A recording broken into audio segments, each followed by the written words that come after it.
രേണു ചെയ്ത തെറ്റുകൾ എന്തൊക്കെയാണ് നമുക്ക് എണ്ണി പരിശോധിക്കാം. അതൊക്കെ തെറ്റുകളാണോ എന്നുള്ളത് പരിശോധിച്ച് അതിൻ്റെ കമൻറ്റുകൾ ഇടുന്നത് നിങ്ങളാണ്. ആദ്യത്തെ കാര്യം, സുധി എന്ന ആ ആളുടെ ജീവിതത്തിലേക്ക്, ആ മിമിക്രിക്കാരനും സിനിമാ നടനായ ആളുടെ ജീവിതത്തിലേക്ക് മൂന്നാം ഭാര്യയായിട്ട് രേണു കടന്നു ചെന്നു. അത് വലിയ തെറ്റാണ് കേട്ടോ. അതവിടെ ഇരിക്കട്ടെ. പിന്നെ അയാളുടെ മകനെ, 11 വയസ്സുള്ള മകനെ സ്വന്തം മകനായി വളർത്തി. അതും വലിയ തെറ്റാണ്. സുധി മരിച്ചപ്പോൾ എന്തുണ്ടായി? കുടുംബഭാരം മുഴുവൻ രേണുവിൻ്റെ ചുമലിലായി. 2 കുട്ടികൾ, അച്ഛൻ, അമ്മ, ഇങ്ങനെ വലിയൊരു കുടുംബം രേണുവിൻ്റെ ചുമലിലായി. വേറൊരാളുടെ കയ്യിൽ 10 രൂപ വരുമാനമില്ല. അപ്പോൾ നാട്ടുകാർ കുറേ കാശ് സ്വരൂപിച്ചു കൊടുത്തു. അങ്ങനെ കുറേ കാര്യങ്ങളൊക്കെ നടന്നു. കാരണം സുധിയോട് എല്ലാവർക്കും ഭയങ്കര ഇഷ്ടമാണ്. ഫ്ലവേഴ്സ് ചാനൽ ഒരുപാട് സഹായിച്ചു. മറ്റു പലരും സഹായിച്ചുകൊണ്ട് അവരൊരു പുതിയ ജീവിതം തുടങ്ങി. പക്ഷെ അതുകൊണ്ടായില്ലല്ലോ. എന്നും ജീവിതകാലം മുഴുവൻ എല്ലാവർക്കും സഹായിക്കാൻ പറ്റില്ലല്ലോ. വീട് പോലും ഇല്ലാത്ത ആൾക്കാരാണ്. അപ്പോൾ എന്തുണ്ടായി? രേണു അങ്ങനെ കലാരംഗത്ത് വന്നു. ഈ സുധി കല്യാണം കഴിക്കുന്നതിന് മുമ്പ് തന്നെ രേണു റീൽസും കാര്യങ്ങളൊക്കെ ആയിട്ട് ഇങ്ങനെ നടക്കുന്ന ഒരു വ്യക്തി, ഒരു സന്തോഷത്തിന് വേണ്ടി ചെയ്യുന്ന ഒരാളാണ്. അങ്ങനെ അതിന് ആ കലാരംഗത്ത് വന്നതോടുകൂടി കുറേ ആൾക്കാർ അവളെ നെഞ്ചിലേറ്റി. കുറേ ആൾക്കാർ അവളുടെ രക്തം ഊറ്റി കുടിക്കുന്ന രീതിയിലുള്ള കമൻറ്റുകളും അവളെ ട്രോളലും കാര്യങ്ങളൊക്കെ തുടങ്ങി. പക്ഷേ മറ്റു ചിലരെന്താ ചെയ്തേ? രേണുവിൻ്റെ പ്രൊമോഷൻ വീഡിയോ വെച്ച് പണമുണ്ടാക്കി. അപ്പം നിങ്ങളിതൊക്കെ ഇതൊക്കെ രേണു ചെയ്ത തെറ്റുകളാണ്. പിന്നെ കുശുമ്പും കുന്നായ്മയുള്ളവർ നെഗറ്റീവ് കമൻറ്റുകളോട് വാരി അങ്ങോട്ട് വെതറി. ഇപ്പോൾ വളർത്തിയ മോൻ പോലും നന്ദികേട് കാണിച്ചു. കാരണം എന്താണ്? ഇപ്പോഴാണ് അവന് നാണക്കേടും അതുപോലെ തന്നെ ബുദ്ധിമുട്ടൊക്കെ തുടങ്ങിയത്. സബ്സ്ക്രിപ്ഷൻ തുടങ്ങിയോട് കൂടിയിട്ട്. സബ്സ്ക്രിപ്ഷൻ തുടങ്ങി കാശുണ്ടാക്കുന്നത് രേണു മാത്രമാണോ? സിനിമാ നടിമാർ തുടങ്ങുന്നുണ്ട്. അതുപോലെ തന്നെ വേറെ എത്രയോ ആൾക്കാർ സോഷ്യൽ മീഡിയയിൽ തുടങ്ങിയിട്ട് പൈസ ഉണ്ടാക്കുന്നത്. അതൊരു തെറ്റാണോ? തെറ്റല്ല. പിന്നെ ഒരു ഇടാൻ പാടില്ലാത്ത വസ്ത്രങ്ങൾ ഇട്ടു എന്നാണ് പറയണത്.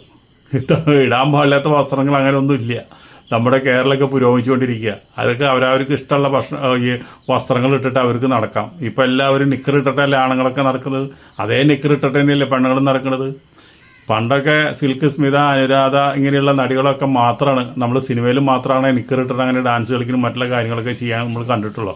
രേണു ഇട്ട ഒരു വസ്ത്രത്തിന് പോലും വൾഗറായിട്ടുള്ളൊരു വസ്ത്രം രേണു ഇട്ടിട്ടില്ല. നിങ്ങളൊക്കെ കണ്ടതാണ്. ഞാൻ വെറുതെ പറയേണ്ട കാര്യമില്ലല്ലോ. അപ്പോൾ അതൊരു തെറ്റായിട്ട് കണക്കൂട്ടി ഇപ്പോൾ അത് വലിയൊരു പ്രശ്നമായിട്ട് മാറ്റി രേണുവിനെ കുറ്റം പറയാനായിട്ട്. അത് ഈ ഒരു അവസരത്തിലാണെന്ന് നിങ്ങളൊന്ന് ചിന്തിക്കണം. പിന്നെ ഇപ്പോൾ വലിയ ബ്ലോഗറായില്ലേ, വലിയ ബ്ലോഗറായി, വരുമാനമായി. അപ്പോൾ പിന്നെ ഇനി പാലം കടക്കോളം നാരായണ, പാലം കടന്ന പൂരായണ എന്ന് പറയണതിൽ ഒരു തെറ്റുമില്ലല്ലോ. അങ്ങനെ ഇനി മക്കളൊക്കെ ചെയ്യുന്നത് ഇപ്പോൾ ഇന്നത്തെ കാലത്ത്. അതിലിപ്പോൾ അവനെ കുറ്റം പറഞ്ഞിട്ട് ഒരു കാര്യമില്ല. അവൻ അതന്നെ ചെയ്തു. പിന്നെ ഇവൻ വലിയ ബ്ലോഗറായത് രേണുവിൻ്റെ ഒരുപാട് പരിശ്രമം അതിൻ്റെ പിന്നിലുണ്ട്. ഇവനെ വെറുതെ പിടിച്ചിട്ട് ഇവൻ വെറുതെ ചെന്ന് കഴിഞ്ഞാൽ അവനെ ആരെങ്കിലും വ്ളോഗറാക്കിയിട്ട് അവൻ്റെ വീഡിയോ ആരെങ്കിലും കാണും.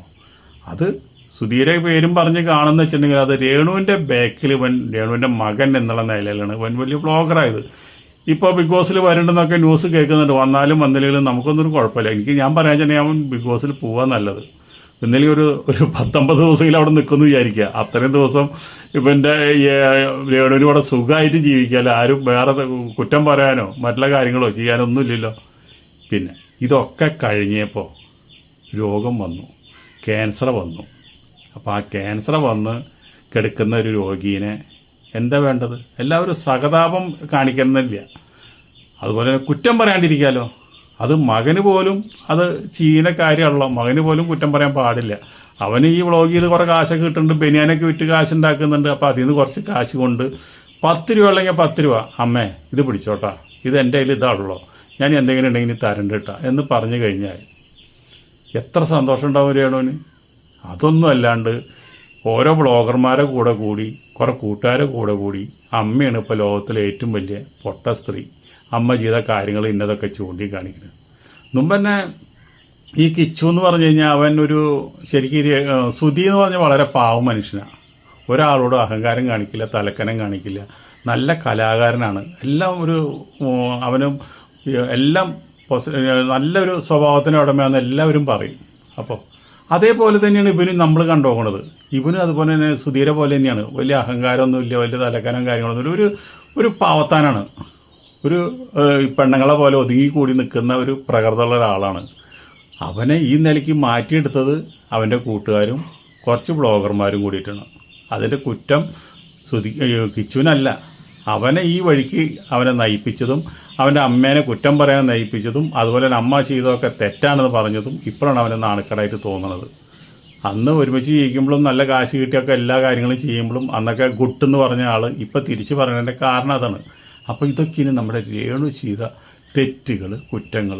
ഇതിൽ നിങ്ങളുടെ അഭിപ്രായം എന്താണെന്ന് വെച്ചിട്ടുണ്ടെങ്കിൽ പറയാം. അല്ലാണ്ട് എനിക്കിതിനെ പറ്റിയൊന്നും പറയാനില്ല. നമ്മളിപ്പോൾ ഒരു പുറത്തുള്ള ആളാണ്, അവർ അമ്മയും മകനാണ്, നമ്മളൊരു മൂന്നാമനാണ്. അപ്പോൾ ഇവർ സോഷ്യൽ മീഡിയയിൽ വന്ന് ഇതൊക്കെ പറയണ കാരണം മാത്രമാണ് നമ്മളിതിനൊക്കെ പ്രതികരിക്കുന്നത്. അല്ലെങ്കിൽ നമുക്ക് വേറെ കണ്ടൻറ് ഉണ്ട്, വേറെ കണ്ടൻറ്റിലേക്ക് നമ്മൾ പോകും, അത്ര തന്നെ.